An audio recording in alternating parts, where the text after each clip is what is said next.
ओशो दा प्रवचन।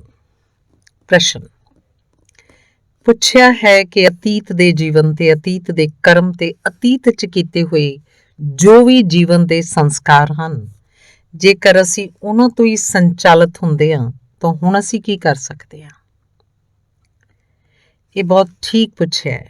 जे ये गल सच होवे कि मनुख बिल्कुल अतीत दे कर्मां नाल बद्धा है तां उहदे हत्थ च वर्तमान च करन नूं की रह जाएगा, ते जेकर ਇਹ सच ਹੋਵੇ ਕਿ ਮਨੁੱਖ ਅਤੀਤ ਦੇ ਕਰਮਾਂ ਨਾਲ ਬਿਲਕੁਲ ਨਹੀਂ ਬੱਧਾ ਹੈ ਤਾਂ ਕਰਨ ਦਾ ਫਾਇਦਾ ਕੀ ਰਹਿ ਜਾਏਗਾ। ਕਿਉਂਕਿ ਜੇ ਅਤੀਤ ਦੇ ਕਰਮਾਂ ਨਾਲ ਨਹੀਂ ਬੱਧਾ ਤਾਂ ਹੁਣ ਜੋ ਕਰੇਗਾ ਕੱਲ ਉਹਨਾਂ ਨਾਲ ਬੱਧਾ ਨਹੀਂ ਰਹਿ ਜਾਏਗਾ। ਇਸ ਲਈ ਜੇਕਰ ਅੱਜ ਸ਼ੁਭ ਕਰੇਗਾ ਤਾਂ ਕੱਲ ਉਹਨੂੰ ਸ਼ੁਭ ਦੇ ਮਿਲਣ ਦੀ ਸੰਭਾਵਨਾ ਨਹੀਂ ਹੋਣੀ ਚਾਹੀਦੀ। ਜੇ ਅਤੀਤ ਦੇ ਕਰਮਾਂ ਨਾਲ ਬੱਧਾ ਹੋਵੇ ਪੂਰੀ ਤਰ੍ਹਾਂ ਤਾਂ ਕਰਨ ਵਿੱਚ ਕੋਈ ਅਰਥ ਨਹੀਂ ਹੋਏਗਾ, ਕਿਉਂਕਿ ਕਰ ਹੀ ਨਹੀਂ ਸਕਦਾ ਕੁਝ, ਪੂਰੀ ਤਰ੍ਹਾਂ ਬੱਧਾ ਹੈ। ਤੇ ਜੇ ਪੂਰੀ ਤਰ੍ਹਾਂ ਸੁਤੰਤਰ ਹੋਵੇ ਤਾਂ ਕਰਨ 'ਚ ਕੋਈ ਅਰਥ ਨਹੀਂ ਹੋਏਗਾ, ਕਿਉਂਕਿ ਉਹ ਕਰ ਲਏਗਾ ਤੇ ਕੱਲ ਉਹ ਤੋਂ ਮੁਕਤ ਹੋ ਜਾਏਗਾ, ਉਹਦੇ ਨਾਲ ਉਹਦਾ ਕੀਤਾ ਹੋਇਆ ਨਹੀਂ ਹੋਏਗਾ। ਇਸ ਲਈ ਮਨੁੱਖ ਨਾ ਤਾਂ ਪੂਰੀ ਤਰ੍ਹਾਂ ਬੱਧਾ ਹੋਇਆ ਹੈ, ਨਾ ਪੂਰੀ ਤਰ੍ਹਾਂ ਮੁਕਤ ਹੈ। ਉਹਦਾ ਇੱਕ ਪੈਰ ਬੱਧਾ ਹੈ, ਇੱਕ ਖੁੱਲ੍ਹਾ ਹੈ। ਇੱਕ ਵਾਰ ਹਜ਼ਰਤ ਅਲੀ ਕੋਲੋਂ ਕਿਸੇ ਨੇ ਪੁੱਛਿਆ, ਠੀਕ ਇਹੀ ਗੱਲ ਪੁੱਛੀ। ਹਜ਼ਰਤ ਅਲੀ ਕੋਲੋਂ ਕਿਸੇ ਨੇ ਪੁੱਛਿਆ ਕਿ ਮਨੁੱਖ ਆਪਣੇ ਕਰਮਾਂ 'ਚ ਸੁਤੰਤਰ ਹੈ ਜਾਂ ਪਰਤੰਤਰ। ਅਲੀ ਨੇ ਕਿਹਾ, ਆਪਣਾ ਇੱਕ ਪੈਰ ਉੱਪਰ ਚੁੱਕ। ਆਪਣਾ ਇੱਕ ਪੈਰ ਉੱਪਰ ਚੁੱਕ। ਉਹ ਆਦਮੀ ਸੁਤੰਤਰ ਸੀ, ਸੱਜਾ ਚੁੱਕੇ ਭਾਵੇਂ ਖੱਬਾ ਚੁੱਕੇ, ਉਹਨੇ ਆਪਣਾ ਸੱਜਾ ਪੈਰ ਉੱਪਰ ਚੁੱਕਿਆ। ਅਲੀ ਨੇ ਕਿਹਾ, ਹੁਣ ਦੂਜਾ ਵੀ ਚੁੱਕ ਲੈ। ਉਹ ਬੋਲਿਆ, ਤੁਸੀਂ ਪਾਗਲ ਹੋ, ਦੂਜਾ ਮੈਂ ਨਹੀਂ ਚੁੱਕ ਸਕਦਾ। ਅਲੀ ਨੇ ਕਿਹਾ, ਕਿਉਂ? ਉਹਨੇ ਕਿਹਾ, ਇੱਕ ਚੁੱਕਣ ਨੂੰ ਸੁਤੰਤਰ ਸੀ। ਅਲੀ ਨੇ ਕਿਹਾ, ਅਜਿਹਾ ਹੀ ਮਨੁੱਖ ਦਾ ਜੀਵਨ ਹੈ। ਉਸ ਵਿੱਚ ਹਮੇਸ਼ਾ ਦੋ ਪੈਰ ਹਨ ਤੁਹਾਡੇ ਕੋਲ। ਇੱਕ ਚੁੱਕਣ ਨੂੰ ਤੁਸੀਂ ਹਮੇਸ਼ਾ ਸੁਤੰਤਰ ਹੋ, ਇੱਕ ਹਮੇਸ਼ਾ ਬੱਧਾ ਹੋਇਆ। ਇਸ ਲਈ ਸੰਭਾਵਨਾ ਹੈ ਕਿ ਉਹਨੂੰ ਮੁਕਤ ਕਰ ਸਕੋ ਉਹਦੇ ਜ਼ਰੀਏ ਜੋ ਕਿ ਅਜੇ ਉੱਠਣ ਨੂੰ ਸੁਤੰਤਰ ਹੈ, ਤੇ ਇਹ ਵੀ ਸੰਭਾਵਨਾ ਹੈ ਕਿ ਉਹਨੂੰ ਬੰਨ੍ਹ ਲਓ ਉਹਦੇ ਦੁਆਰਾ ਜੋ ਕਿ ਬੱਧਾ ਹੈ। ਅਤੀਤ ਵਿੱਚ ਤੁਸੀਂ ਜੋ ਕੀਤਾ ਉਹ ਤੁਸੀਂ ਕੀਤਾ, ਤੁਸੀਂ ਸੁਤੰਤਰ ਸੀ, ਕਰਨ ਨੂੰ ਤੁਸੀਂ ਕੀਤਾ। ਤੁਹਾਡਾ ਇੱਕ ਹਿੱਸਾ ਜੜ ਹੋ ਗਿਆ ਤੇ ਪਰਤੰਤਰ ਹੋ ਗਿਆ, ਪਰ ਇੱਕ ਹਿੱਸਾ ਅਜੇ ਵੀ ਸੁਤੰਤਰ ਹੈ। ਉਹਦੇ ਉਲਟ ਕਰਨ ਨੂੰ ਤੁਸੀਂ ਆਜ਼ਾਦ ਹੋ। ਉਹਦੇ ਉਲਟ ਕਰਕੇ ਤੁਸੀਂ ਉਹਨੂੰ ਖੰਡਿਤ ਕਰ ਸਕਦੇ ਹੋ, ਉਹ ਤੋਂ ਵੱਖਰਾ ਕਰਕੇ ਤੁਸੀਂ ਉਹਨੂੰ ਨਸ਼ਟ ਕਰ ਸਕਦੇ ਹੋ, ਉਸ ਤੋਂ ਸ੍ਰੇਸ਼ਟ ਕਰਕੇ ਤੁਸੀਂ ਉਹਨੂੰ ਵਿਸਰਜਿਤ ਕਰ ਸਕਦੇ ਹੋ। ਮਨੁੱਖ ਦੇ ਹੱਥ 'ਚ ਹੈ ਕਿ ਉਹ ਅਤੀਤ ਦੇ ਸੰਸਕਾਰਾਂ ਨੂੰ ਵੀ ਧੋ ਸੁੱਟੇ। ਤੁਸੀਂ ਕੱਲ ਤੱਕ ਕ੍ਰੋਧ ਕੀਤਾ ਸੀ ਤਾਂ ਕ੍ਰੋਧ ਕਰਨ ਨੂੰ ਤੁਸੀਂ ਸੁਤੰਤਰ ਸੀ। ਯਕੀਨਨ ਨਹੀਂ, ਜਿਹੜਾ ਬੰਦਾ 20 ਸਾਲਾਂ ਤੋਂ ਨਿੱਤ ਕ੍ਰੋਧ ਕਰਦਾ ਰਿਹਾ ਹੈ ਉਹ ਕ੍ਰੋਧ ਨਾਲ ਬੱਝ ਜਾਏਗਾ। ਬੱਝ ਜਾਣ ਦਾ ਮਤਲਬ ਇਹ ਹੈ ਕਿ ਇੱਕ ਬੰਦਾ ਜਿਸ ਨੇ 20 ਸਾਲਾਂ ਤੋਂ ਕ੍ਰੋਧ ਕੀਤਾ ਹੈ ਲਗਾਤਾਰ, ਉਹ ਇੱਕ ਦਿਨ ਸਵੇਰੇ ਸੌਂ ਕੇ ਉੱਠਦਾ ਹੈ, ਆਪਣੇ ਬਿਸਤਰੇ ਦੇ ਕੋਲ ਆਪਣੀਆਂ ਚੱਪਲਾਂ ਨਹੀਂ ਪਾਉਂਦਾ, ਤੇ ਇਹ ਵੀ ਇੱਕ ਆਦਮੀ ਹੈ। ਇੱਕ ਆਦਮੀ ਉਹ ਹੈ ਜਿਹਨੇ 20 ਸਾਲਾਂ ਤੋਂ ਕ੍ਰੋਧ ਨਹੀਂ ਕੀਤਾ, ਉਹ ਵੀ ਸਵੇਰੇ ਉੱਠਦਾ ਹੈ, ਬਿਸਤਰੇ ਦੇ ਕੋਲ ਆਪਣੀਆਂ ਚੱਪਲਾਂ ਨਹੀਂ ਪਾਉਂਦਾ, ਤਾਂ ਕਿਸ 'ਚ ਕ੍ਰੋਧ ਦੇ ਪੈਦਾ ਹੋਣ ਦੀ ਸੰਭਾਵਨਾ ਵੱਧ ਹੈ। ਉਸ ਆਦਮੀ ਵਿੱਚ ਜਿਹਨੇ 20 ਸਾਲਾਂ ਤੋਂ ਕ੍ਰੋਧ ਕੀਤਾ, ਉਸ ਵਿੱਚ ਕ੍ਰੋਧ ਪੈਦਾ ਹੋਏਗਾ। ਇਸ ਅਰਥ ਵਿੱਚ ਉਹ ਬੱਧਾ ਹੈ, ਕਿਉਂਕਿ 20 ਸਾਲਾਂ ਦੀ ਆਦਤ ਉਸੇ ਵੇਲੇ ਉਸ 'ਚ ਕ੍ਰੋਧ ਪੈਦਾ ਕਰ ਦੇਗੀ। ਜੋ ਉਹਨੇ ਚਾਹਿਆ ਸੀ ਉਹ ਨਹੀਂ ਹੋਇਆ। ਉਹ ਇਸ ਅਰਥ 'ਚ ਬੱਧਾ ਹੈ ਕਿ 20 ਸਾਲਾਂ ਦਾ ਇੱਕ ਸੰਸਕਾਰ ਉਹਨੂੰ ਅੱਜ ਵੀ ਉਸੇ ਤਰ੍ਹਾਂ ਕੰਮ ਕਰਨ ਨੂੰ ਪ੍ਰੇਰਿਤ ਕਰੇਗਾ ਕਿ ਕਰ ਜੋ ਤੂੰ ਲਗਾਤਾਰ ਕੀਤਾ ਹੈ। ਪਰ ਕੀ ਉਹ ਇੰਨਾ ਬੱਧਾ ਹੈ ਕਿ ਕ੍ਰੋਧਤ ਨਾ ਹੋਵੇ? ਇਹ ਉਹਦੀ ਸੰਭਾਵਨਾ ਨਹੀਂ ਹੈ। ਇੰਨਾ ਕੋਈ ਕਦੇ ਨਹੀਂ ਬੱਧਾ ਹੈ। ਜੇਕਰ ਉਹ ਇਸੇ ਵਕਤ ਸੁਚੇਤ ਹੋ ਜਾਏ ਤਾਂ ਰੁਕ ਸਕਦਾ ਹੈ, ਕ੍ਰੋਧ ਨੂੰ ਨਾ ਆਉਣ ਦੇਵੇ, ਇਹ ਉਹਦੀ ਸੰਭਾਵਨਾ ਹੈ। ਆਏ ਹੋਏ ਕ੍ਰੋਧ ਨੂੰ ਤਬਦੀਲ ਕਰ ਲਵੇ, ਇਹ ਉਹਦੀ ਸੰਭਾਵਨਾ ਹੈ। ਤੇ ਜੇਕਰ ਉਹ ਇਹ ਕਰਦਾ ਹੈ ਤਾਂ 20 ਸਾਲਾਂ ਦੀ ਆਦਤ ਕੁਝ ਦਿੱਕਤ ਤਾਂ ਪਾਏਗੀ, ਪਰ ਪੂਰੀ ਤਰ੍ਹਾਂ ਰੋਕ ਨਹੀਂ ਸਕਦੀ, ਕਿਉਂਕਿ ਜਿਸ ਨੇ ਆਦਤ ਬਣਾਈ ਸੀ, ਜੇਕਰ ਉਹ ਖਿਲਾਫ ਚਲਿਆ ਗਿਆ ਤਾਂ ਤੋੜਨ ਦੇ ਲਈ ਸੁਤੰਤਰ ਹੈ। 5-10 ਵਾਰ ਪ੍ਰਯੋਗ ਕਰਕੇ ਉਸ ਤੋਂ ਮੁਕਤ ਹੋ ਸਕਦਾ ਹੈ। ਕਰਮ ਬੰਨ੍ਹਦੇ ਹਨ ਪਰ ਬੰਨ੍ਹ ਹੀ ਨਹੀਂ ਲੈਂਦੇ। ਕਰਮ ਜਕੜਦੇ ਹਨ ਪਰ ਜਕੜ ਹੀ ਨਹੀਂ ਲੈਂਦੇ। ਉਹਨਾਂ ਦੀਆਂ ਜ਼ੰਜੀਰਾਂ ਹਨ ਪਰ ਸਭ ਜ਼ੰਜੀਰਾਂ ਟੁੱਟ ਜਾਂਦੀਆਂ ਹਨ। ਅਜਿਹੀ ਕੋਈ ਜ਼ੰਜੀਰ ਨਹੀਂ ਹੈ ਜਿਹੜੀ ਨਾ ਟੁੱਟੇ, ਤੇ ਜਿਹੜੀ ਨਾ ਟੁੱਟੇ ਉਹਨੂੰ ਜ਼ੰਜੀਰ ਵੀ ਨਹੀਂ ਕਹਿ ਸਕਾਂਗੇ। ਜ਼ੰਜੀਰ ਬੰਨ੍ਹਦੀ ਹੈ ਪਰ ਸਾਰੀਆਂ ਜ਼ੰਜੀਰਾਂ ਖੁੱਲ੍ਹਣ ਦੀ ਸਮਰੱਥਾ ਰੱਖਦੀਆਂ ਹਨ। ਜੇਕਰ ਅਜਿਹੀ ਕੋਈ ਜ਼ੰਜੀਰ ਹੋਵੇ ਜਿਹੜੀ ਫਿਰ ਖੁੱਲ੍ਹ ਹੀ ਨਾ ਸਕੇ ਤਾਂ ਉਹਨੂੰ ਜ਼ੰਜੀਰ ਵੀ ਨਹੀਂ ਕਹਿ ਸਕਾਂਗੇ। ਜ਼ੰਜੀਰ ਉਹੀ ਹੈ ਜਿਹੜੀ ਬੰਨ੍ਹ ਵੀ ਸਕੇ, ਖੋਲ੍ਹ ਵੀ ਸਕੇ। ਕਰਮ ਬੰਧਨ ਹੈ, ਕਿਸੇ ਅਰਥਾਂ 'ਚ ਪਰ ਨਿਰਬੰਧਨ ਵੀ ਹੋ ਸਕਦਾ ਹੈ। ਤੇ ਸਾਡੀ ਚੇਤਨਾ ਹਮੇਸ਼ਾ ਸੁਤੰਤਰ ਹੈ। ਅਸੀਂ ਜੋ ਕਦਮ ਚੁੱਕੇ ਹਨ, ਅਸੀਂ ਜਿਹੜੇ ਰਾਹ ਤੇ ਚੱਲ ਕੇ ਆਏ ਹਾਂ, ਉਸ ਉੱਤੇ ਪਰਤਣ ਨੂੰ ਅਸੀਂ ਹਮੇਸ਼ਾ ਸੁਤੰਤਰ ਹਾਂ। ਸੋ ਅਤੀਤ ਨੇ ਤੁਹਾਨੂੰ ਬੰਨਿਆ ਹੋਇਆ, ਪਰ ਭਵਿੱਖ ਤੁਹਾਡਾ ਮੁਕਤ ਹੈ। ਇੱਕ ਪੈਰ ਬੱਧਾ, ਇੱਕ ਖੁੱਲ੍ਹਾ ਹੈ। ਅਤੀਤ ਦਾ ਇੱਕ ਪੈਰ ਬੱਧਾ ਹੈ, ਭਵਿੱਖ ਦਾ ਇੱਕ ਪੈਰ ਖੁੱਲ੍ਹਾ ਹੋਇਆ ਹੈ। ਤੁਸੀਂ ਚਾਹੋ ਤਾਂ ਇਸ ਭਵਿੱਖ ਦੇ ਪੈਰ ਨੂੰ ਵੀ ਉਸ ਦਿਸ਼ਾ 'ਚ ਚੁੱਕ ਸਕਦੇ ਹੋ ਜਿਸ ਵਿੱਚ ਤੁਸੀਂ ਅਤੀਤ ਦੇ ਪੈਰ ਨੂੰ ਬੰਨਿਆ। ਤੁਸੀਂ ਬੰਨ੍ਹਦੇ ਚਲੇ ਜਾਓਗੇ।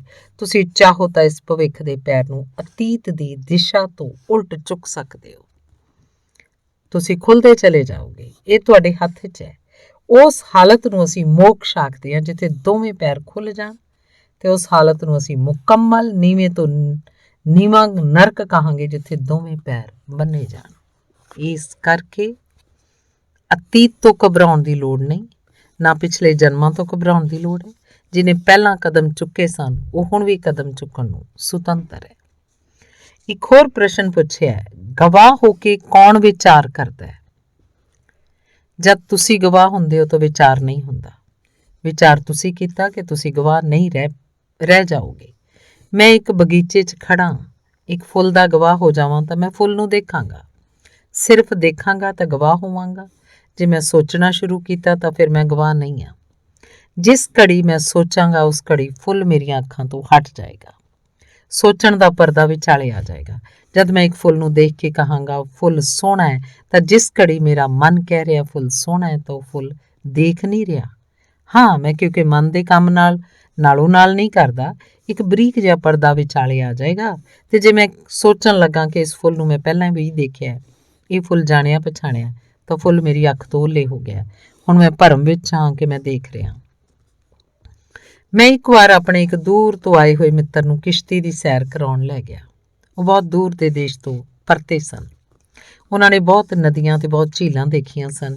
ਜਦ ਮੈਂ ਪੂਰੇ ਚੰਦ ਦੀ ਰਾਤ ਵਿੱਚ ਉਹਨਾਂ ਨੂੰ ਕਿਸ਼ਤੀ ਤੇ ਲੈ ਗਿਆ, ਉਹ ਸਵਿਟਜ਼ਰਲੈਂਡ ਦੀਆਂ ਝੀਲਾਂ ਦੀਆਂ ਗੱਲਾਂ ਕਰਦੇ ਰਹੇ, ਕਸ਼ਮੀਰ ਦੀਆਂ ਝੀਲਾਂ ਦੀਆਂ ਗੱਲਾਂ ਕਰਦੇ ਰਹੇ। ਘੰਟਾ ਭਰ ਪਿੱਛੋਂ ਜਦੋਂ ਅਸੀਂ ਪਰਤੇ ਤਾਂ ਉਹਨਾਂ ਨੇ ਰਾਹ 'ਚ ਮੈਨੂੰ ਕਿਹਾ ਕਿ ਜਿੱਥੇ ਤੁਸੀਂ ਲੈ ਗਏ ਸੀ, ਉਹ ਥਾਂ ਬੜੀ ਰਮਣੀਕ ਸੀ। ਮੈਂ ਆਖਿਆ, ਤੁਸੀਂ ਬਿਲਕੁਲ ਝੂਠ ਬੋਲਦੇ ਹੋ, ਉਹਨੂੰ ਤੁਸੀਂ ਦੇਖਿਆ ਹੀ ਨਹੀਂ, ਕਿਉਂਕਿ ਮੈਂ ਪੂਰਾ ਸਮਾਂ ਮਹਿਸੂਸ ਕੀਤਾ ਕਿ ਤੁਸੀਂ ਸਵਿਟਜ਼ਰਲੈਂਡ 'ਚ ਹੋ ਸਕਦੇ ਹੋ, ਕਸ਼ਮੀਰ 'ਚ ਹੋ ਸਕਦੇ ਹੋ। ਜਿਸ ਕਿਸ਼ਤੀ 'ਚ ਅਸੀਂ ਬੈਠੇ ਸੀ, ਉੱਥੇ ਤੁਸੀਂ ਨਹੀਂ ਸੀ।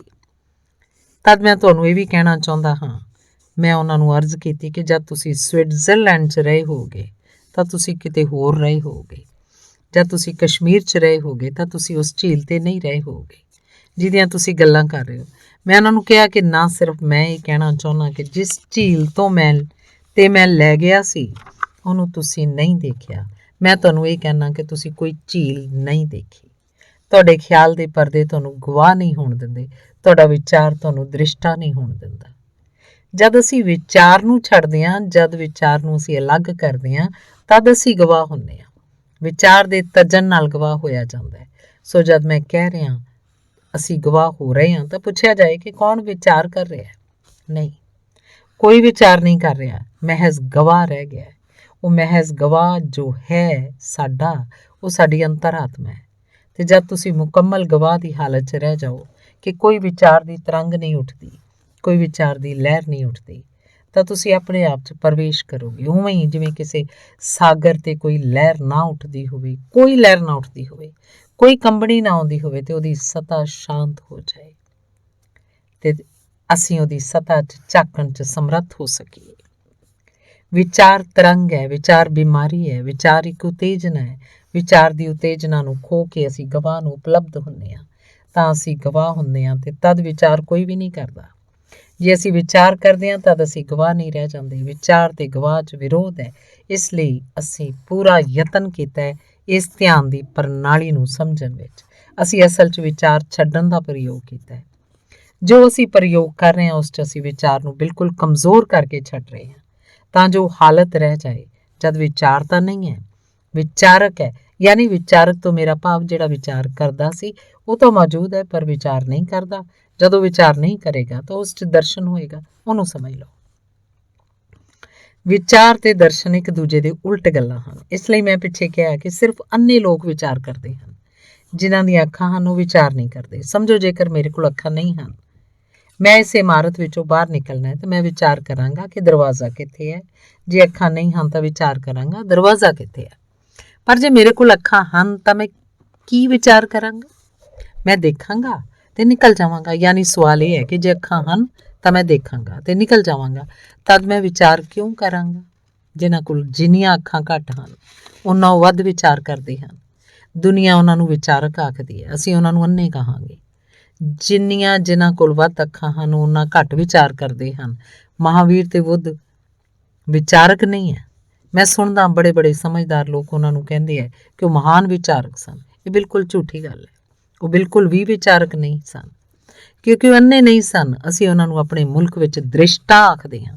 ਇਸ ਲਈ ਅਸੀਂ ਆਪਣੇ ਮੁਲਕ 'ਚ ਇਸ ਪ੍ਰਣਾਲੀ ਦਾ ਜੋ ਸ਼ਾਸਤਰ ਹੈ ਉਹਨੂੰ ਦਰਸ਼ਨ ਆਖਦੇ ਹਾਂ। ਦਰਸ਼ਨ ਦਾ ਮਤਲਬ ਦੇਖਣਾ। ਅਸੀਂ ਉਹਨੂੰ ਫਿਲਾਸਫੀ ਨਹੀਂ ਕਹਿੰਦੇ। ਫਿਲਾਸਫੀ ਤੇ ਦਰਸ਼ਨ ਬਦਲਾਵੇਂ ਸ਼ਬਦ ਨਹੀਂ ਹਨ। ਆਮ ਤੌਰ ਤੇ ਫਿਲਾਸਫੀ ਤੋਂ ਅਸੀਂ ਦਰਸ਼ਨ ਦਾ ਅਰਥ ਕਰ ਲੈਂਦੇ ਹਾਂ। ਉਹ ਗਲਤ ਹੈ। ਭਾਰਤ ਦੇ ਦਰਸ਼ਨ ਨੂੰ ਇੰਡੀਅਨ ਫਿਲਾਸਫੀ ਕਹਿਣਾ ਬਿਲਕੁਲ ਗਲਤ ਹੈ। ਉਹ ਫਿਲਾਸਫੀ ਹੈ ਹੀ ਨਹੀਂ। ਫਿਲਾਸਫੀ ਦਾ ਮਤਲਬ ਹੈ ਸੋਚ ਵਿਚਾਰ, ਮਨ ਦੀ ਵਿਚਾਰਨਾ, ਤੇ ਦਰਸ਼ਨ ਦਾ ਮਤਲਬ ਹੈ ਸੋਚ ਵਿਚਾਰ, ਮਨ ਦੀ ਵਿਚਾਰਨਾ, ਸਭ ਦਾ ਛੱਡ ਦਿੱਤੇ ਜਾਣਾ। ਪੱਛਮ ਵਿੱਚ ਵਿਚਾਰਕ ਹੋਏ ਹਨ। ਪੱਛਮ ਦੀ ਫਿਲਾਸਫੀ ਹੈ। ਉਹਨਾਂ ਨੇ ਵਿਚਾਰ ਕੀਤਾ ਕਿ ਸੱਚ ਕੀ ਹੈ। ਉਹ ਇਹਦਾ ਵਿਚਾਰ ਕਰਦੇ ਹਨ। ਸਾਡੇ ਮੁਲਕ 'ਚ ਅਸੀਂ ਉਹਦਾ ਵਿਚਾਰ ਨਹੀਂ ਕਰਦੇ ਕਿ ਸੱਚ ਕੀ ਹੈ। ਅਸੀਂ ਇਹਦਾ ਵਿਚਾਰ ਕਰਦੇ ਹਾਂ ਕਿ ਸੱਚ ਦਾ ਦਰਸ਼ਨ ਕਿਵੇਂ ਹੋ ਸਕਦਾ ਹੈ। ਯਾਨੀ ਅਸੀਂ ਇਸ ਗੱਲ ਉੱਤੇ ਵਿਚਾਰ ਕਰਦੇ ਹਾਂ ਕਿ ਅੱਖਾਂ ਕਿਵੇਂ ਖੁੱਲ੍ਹਣ। ਇਸ ਲਈ ਸਾਡੀ ਪੂਰੀ ਪ੍ਰਕਿਰਿਆ ਅੱਖਾਂ ਖੋਲ੍ਹਣ ਦੀ ਹੈ। ਸਾਡੀ ਪੂਰੀ ਪ੍ਰਕਿਰਿਆ ਨੇਤਰ ਖੋਲ੍ਹਣ ਦੀ ਹੈ। ਜਿੱਥੇ ਵਿਚਾਰ ਹੁੰਦਾ ਉੱਥੇ ਤਰਕ ਵਿਕਸਤ ਹੁੰਦਾ ਹੈ। ਜਿੱਥੇ ਦਰਸ਼ਨ ਹੁੰਦਾ ਉੱਥੇ ਯੋਗ ਵਿਕਸਤ ਹੁੰਦਾ ਹੈ। ਵਿਚਾਰ ਦਾ ਸੰਬੰਧ ਤਰਕ ਨਾਲ ਹੈ। ਦਰਸ਼ਨ ਦਾ ਅਨੁਬੰਧ ਤੇ ਸੰਬੰਧ ਯੋਗ ਨਾਲ ਹੈ। ਪੂਰਬ ਵਿੱਚ ਕੋਈ ਤਰਕ ਵਿਕਸਤ ਨਹੀਂ ਹੋਇਆ। ਲੌਜਿਕ ਨੂੰ ਅਸੀਂ ਕੋਈ ਪ੍ਰੇਮ ਨਹੀਂ ਕੀਤਾ। ਅਸੀਂ ਉਹਨੂੰ ਖੇਡ ਸਮਝਿਆ, ਬੱਚਿਆਂ ਦੀ ਖੇਡ ਸਮਝਿਆ। ਅਸੀਂ ਕੁਝ ਹੋਰ ਗੱਲਾਂ ਖੋਜੀਆਂ। ਅਸੀਂ ਦਰਸ਼ਨ ਖੋਜਿਆ। ਅਸੀਂ ਦਰਸ਼ਨ ਦੀ ਖਾਤਰ ਯੋਗ ਪ੍ਰਣਾਲੀ ਹੈ ਜਿਸ ਨਾਲ ਤੁਹਾਡੀ ਅੱਖ ਖੁੱਲ੍ਹੇਗੀ, ਤੁਸੀਂ ਦੇਖ ਸਕੋਗੇ। ਉਸ ਦੇਖਣ ਦੇ ਲਈ ਗਵਾਹ ਦਾ ਪ੍ਰਯੋਗ ਹੈ। ਜਿਵੇਂ ਜਿਵੇਂ ਤੁਸੀਂ ਗਵਾਹ ਹੋਗੇ ਵਿਚਾਰ ਕਮਜ਼ੋਰ ਹੋਏਗਾ। ਇੱਕ ਘੜੀ ਆਏਗੀ ਨਿਰਵਿਚਾਰ ਦੀ, ਵਿਚਾਰਹੀਨਤਾ ਦੀ। ਨਹੀਂ ਕਹਿ ਰਿਹਾ, ਨਿਰਵਿਚਾਰ ਦੀ। ਵਿਚਾਰਹੀਨ ਤੇ ਨਿਰਵਿਚਾਰ 'ਚ ਬਹੁਤ ਫਰਕ ਹੈ। ਵਿਚਾਰਹੀਨ ਵਿਚਾਰਕ ਤੋਂ ਹੇਠ ਹੈ। ਨਿਰਵਿਚਾਰ ਵਿਚਾਰਕ ਦੀ ਬਹੁਤ ਉੱਪਰ ਹੈ। ਨਿਰਵਿਚਾਰਕ ਦਾ ਅਰਥ ਹੈ ਉਹਦੇ ਚਿੱਤ 'ਚ ਤਰੰਗਾਂ ਨਹੀਂ ਹਨ।